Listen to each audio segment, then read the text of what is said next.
Assalamualaikum warahmatullahi wabarakatuh. Yang terhormat, Pak Reva selaku penguji 1, Bu Indri selaku penguji 2, dan Bu Tri selaku penguji 3.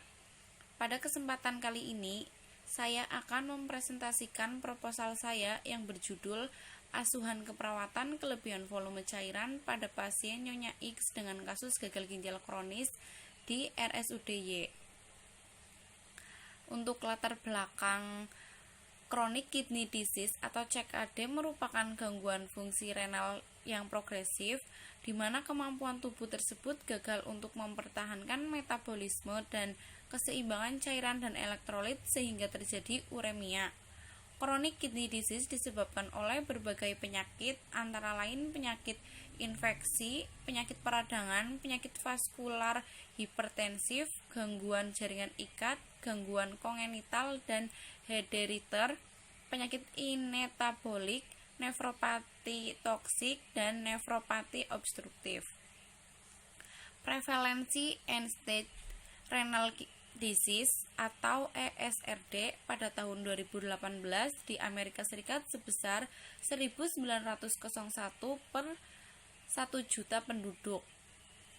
Menurut laporan tahunan The National Kidney Foundation 2017, terjadi peningkatan pasien yang melakukan hemodialisis. Terdapat 2.518 pasien di Singapura. Berdasarkan hasil survei Perhimpunan Nefrologi Indonesia atau Pernefri, ada sekitar 12,5% atau 18 juta orang dewasa di Indonesia yang menderita penyakit ginjal kronik. Untuk masalah keperawatan yang didapat pada klien CKD ditinjau dari gangguan kebutuhan dasar, yaitu kebutuhan cairan dan elektrolit, hilangnya jaringan ginjal fungsional sehingga merusak kemampuan untuk mengatur keseimbangan cairan, elektrolit, dan asam basa. Kerusakan filtrasi dan reabsorpsi menyebabkan penumpukan cairan pada tubuh sehingga tubuh mengalami kelebihan cairan. Untuk penata laksanaan pencegahan terjadinya komplikasi dan mengatasi masalah pada kebutuhan cairan yang berlebih dengan cara melakukan terapi dengan menggantikan fungsi ginjal yang sudah rusak, yaitu dengan cara pembatasan makanan dan minuman untuk mengurangi cairan dan elektrolit seperti diet rendah protein, pemberian diuretik. Selain itu, bisa dilakukan dengan hemodialisa atau transplantasi pada ginjal. Rumusan masalah. Berdasarkan latar belakang tersebut, penulis tertarik untuk membuat karya tulis ilmiah dengan judul Asuhan keperawatan kelebihan volume cairan pada pasien Nyonya X pada kasus gagal ginjal kronis di RSUD-Y.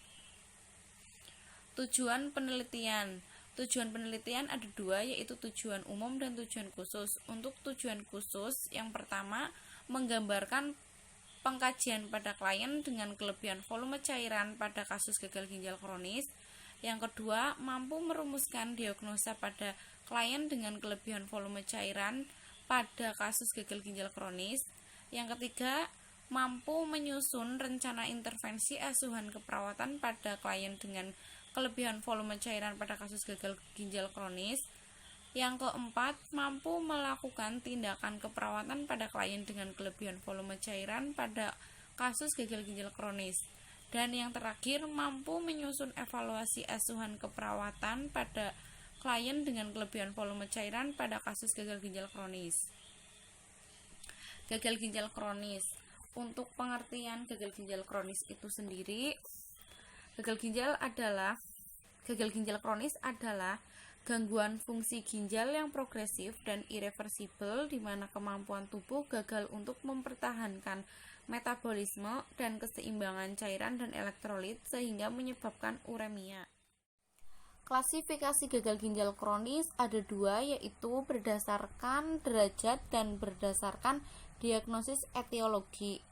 Gagal ginjal kronis berdasarkan derajat, ada derajat 1, 2, 3, 4, dan 5. Berdasarkan diagnosis etiologi, yaitu gagal ginjal kronis dengan penyakit diabetes mellitus tipe 1 dan 2 dan penyakit gagal ginjal kronis tanpa penyakit diabetes mellitus, yaitu penyakit hipertensi, kemudian penyakit pada transplantasi.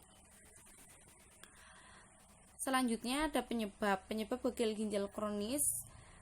Yang paling utama adalah diabetes dan hipertensi. Selain itu juga ada penyebab lainnya seperti glomerulonefritis, infeksi kronis atau pyelonefritis kronis, kelainan kongenital, penyakit vaskuler, obstruksi saluran kemih, penyakit kolagen, dan obat-obatan nefrotoksik seperti analgesik, antirematik, dan antibiotik. Untuk tanda gejala gagal ginjal kronis yaitu ditandai dengan hipertensi atau pasien dengan tekanan darah tinggi, konjungtiva anemis, mual muntah dan cegukan, perubahan tingkat kesadaran, kedutan otot dan kejang. Untuk patofisiologi gagal ginjal kronis biasanya disebabkan karena adanya penurunan GFR. GFR adalah glomerulus filtration rate atau laju filtrasi glomerulus atau daya saring ginjal yang menyaring cairan untuk dikeluarkan menjadi urin. Karena kerusakan laju glomerulus ini akan menimbulkan hasil sisa metabolisme, baik metabolisme protein maupun urin yang tidak disekresikan atau disekresikan tetapi tidak dikeluarkan sehingga tertimbun di dalam darah, sehingga terjadi uremia. Uremia adalah adanya ureum di dalam darah dan akan mempengaruhi sistem tubuh. Semakin banyak penimbunan sampah, gejala semakin berat. Biasanya pasien akan sesak nafas. Gejala uremia membaik setelah melakukan hemolisis atau hemodialisa. Selanjutnya yang akan dilakukan yaitu pemeriksaan penunjang. Pemeriksaan penunjang pada gagal ginjal kronis yaitu pemeriksaan urin rutin seperti volume dan warna urin. Selanjutnya ada darah lengkap, yaitu pemeriksaan BUN atau blood ureum nitrogen. Dari pemeriksaan penunjang kita bisa mengetahui komplikasi dari gagal ginjal kronis, yaitu seperti penyakit tulang, penyakit kardiovaskuler, anemia, dan disfungsi seksual.